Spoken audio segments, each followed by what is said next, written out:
सारे जहां से अच्छा हिंदुस्तां हमारा हमारा सारे जहां से अच्छा। लगता है कि ये हालात उससे थोड़े उलट नहीं हुए हुए आजकल? 100%, 100% ये यू टर्न है, we can't deny it, because मेरे हिसाब से 3-4 रीजंस हो सकते हैं इसके। पहली बात, पाकिस्तान इज हिंदुस्ता हमारा, हम बुलबुले ही इसकी, ये गुलसिता हमारा हमारा सारे जहां से अच्छा। की बात करूं, हम भारत को एक पड़ोसी के तौर पे क्यों नहीं ले पाए? क्यों हमें हर वक्त यही डर लगा हुआ है 78 ईयर्स से कि पता नहीं भारत ने हमें क्या नुकसान पहुंचा देना है, क्या खा जाना है। कूदी में खेलती है इसकी हजारों नदियां, कूदी में खेलती है इसकी हजारों नदियां। 14 अगस्त मनाओ, 14 काहे की 14 अगस्त मनाओ? हम तो आज़ाद हुए ही नहीं, हम काहे के आज़ाद हुए? 15 अगस्त वाले मनाते हैं, उनका हक बनता है,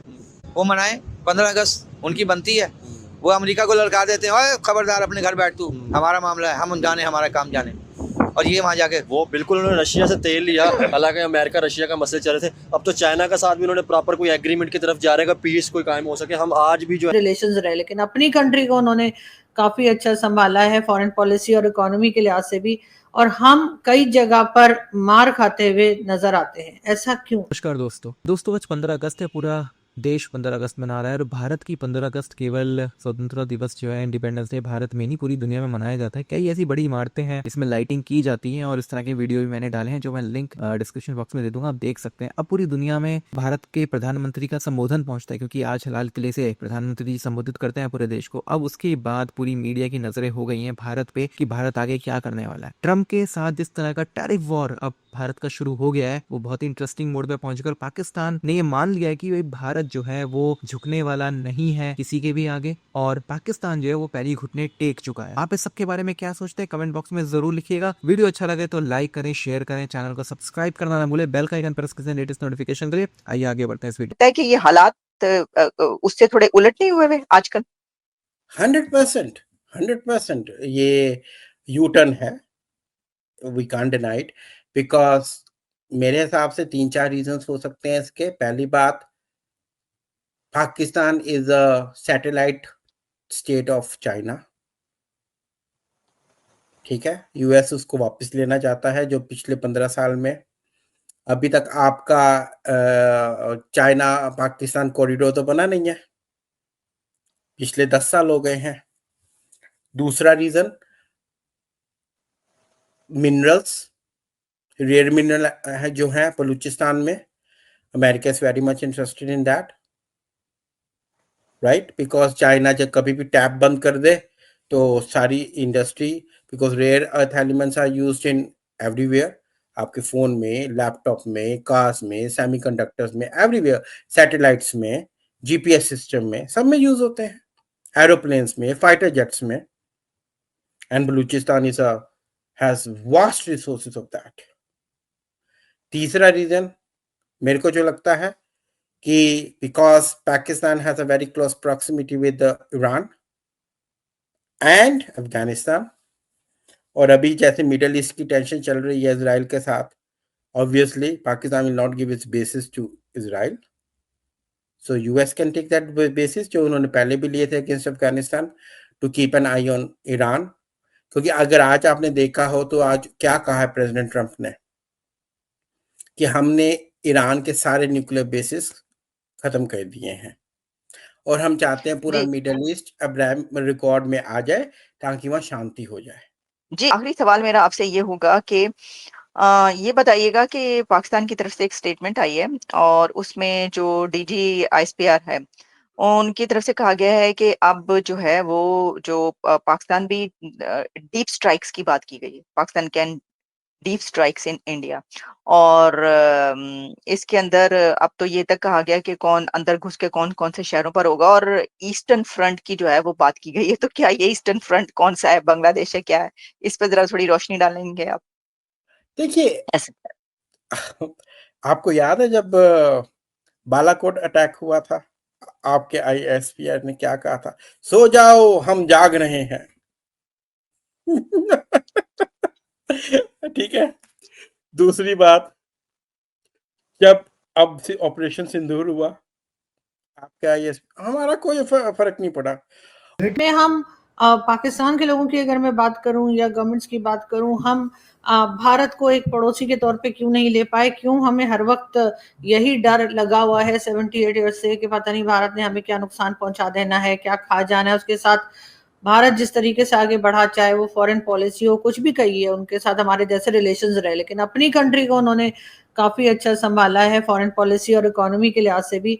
और हम कई जगह पर मार खाते हुए नजर आते हैं, ऐसा क्यों?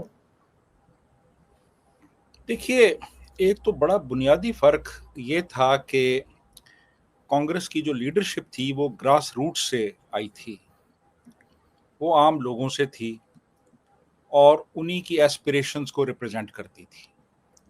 हमारी जो पाकिस्तान बनने से पहले की लीडरशिप थी, उसका ग्रास रूट से कोई ताल्लुक नहीं था एज सच।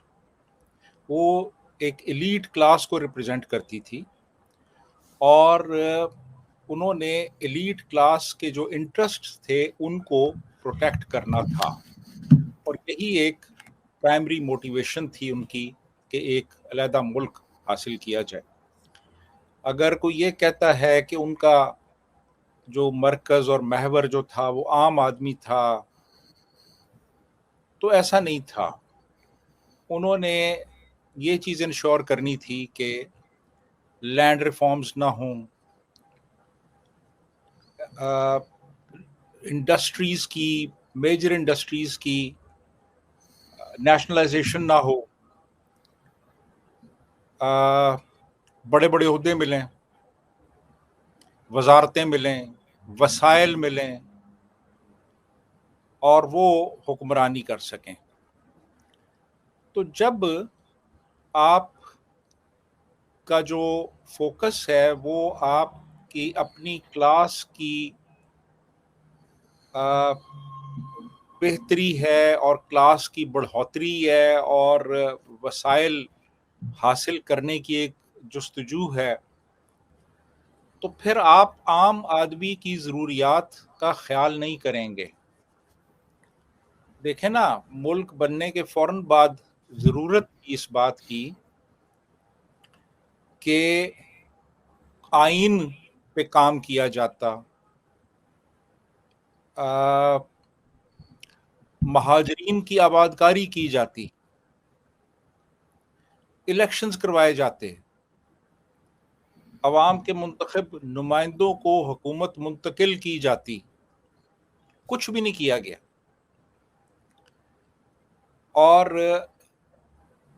बंदर बांट शुरू हो गई कि मैंने कौन सी वजारत लेनी है और उसने कौन सी लेनी है और उसने कौन सी लेनी है, और लड़ाई झगड़े आपस में। इवन आप जिन्ना साहब को देख लें कि जिनके बारे में कहा जाता है कि जी बड़े जमहूरियत पसंद थे, वो हालांकि बीमार थे लेकिन इसके बावजूद वो कॉन्स्टिट्यूएंट असेंबली के प्रेसिडेंट भी थे, वो मुस्लिम लीग के प्रेसिडेंट भी थे और वो गवर्नर जनरल भी थे, और वजीर आजम की मौजूदगी में वो कैबिनेट मीटिंग्स प्रिजाइड करते थे और डांट देते थे वजीर आजम को। तो ये वो लोग थे। और फिर आप देखें वो NWFP की असेंबली जो है उसको फारिग करवा दिया गया, अपनी पसंद के लोग वहाँ पे ले आए। बलूचिस्तान में ताकत के ज़ोर पे एनेक्सेशन की गई।